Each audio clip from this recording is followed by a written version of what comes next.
Okay, here we are watching a scene towards the end in Blade Runner. Uh, Harrison Ford plays Deckard, who is the Blade Runner of the title. His job is to hunt down and kill a group of replicants who have come back to Earth in order to seek to extend their life because all replicants have an inbuilt life of only 5 years. Um, And Deckard has been successful in killing all the replicants except one, and that's Roy Batty, and he's the leader of the replicants. This scene towards the end is the final showdown between Roy and Deckard. It's a very Frankensteinian scene, Roy being the creature confronting Deckard. And Deckard isn't the creator in the sense that he hasn't created the replicants, he's not responsible for the technology, but he wields the power of creator in that he can destroy them. Um, this scene is filled with lots of symbols. It's a great scene to analyze the use of light, the use of camera angles, the use of music, and the use of visual symbols is excellent. There's a lot that students can get out of it. Um, this scene has often been compared to the showdown, the final showdown between Achilles and Hector in Greek mythology, um, with um, Deckard being Hector and Batty being Achilles. Except Batty ultimately shows much more compassion than Achilles.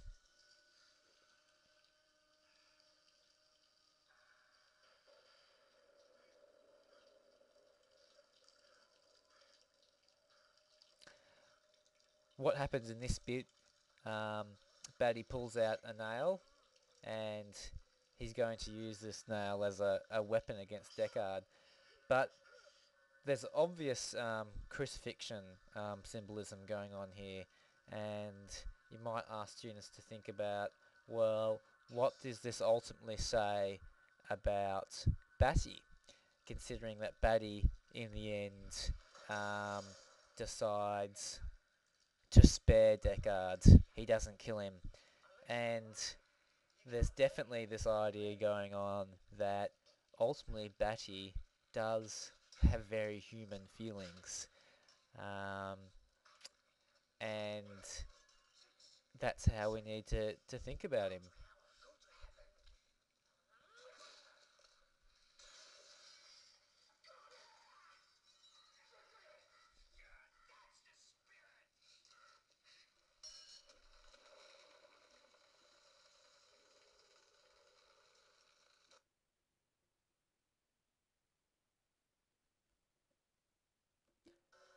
We'll just fast forward a bit here.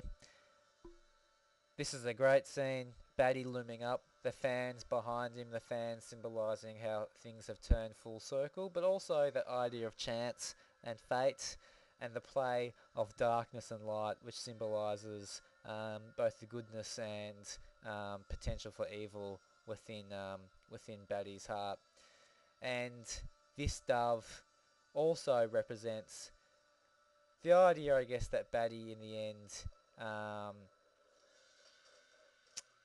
is going to release Deckard and be a figure of peace, I guess.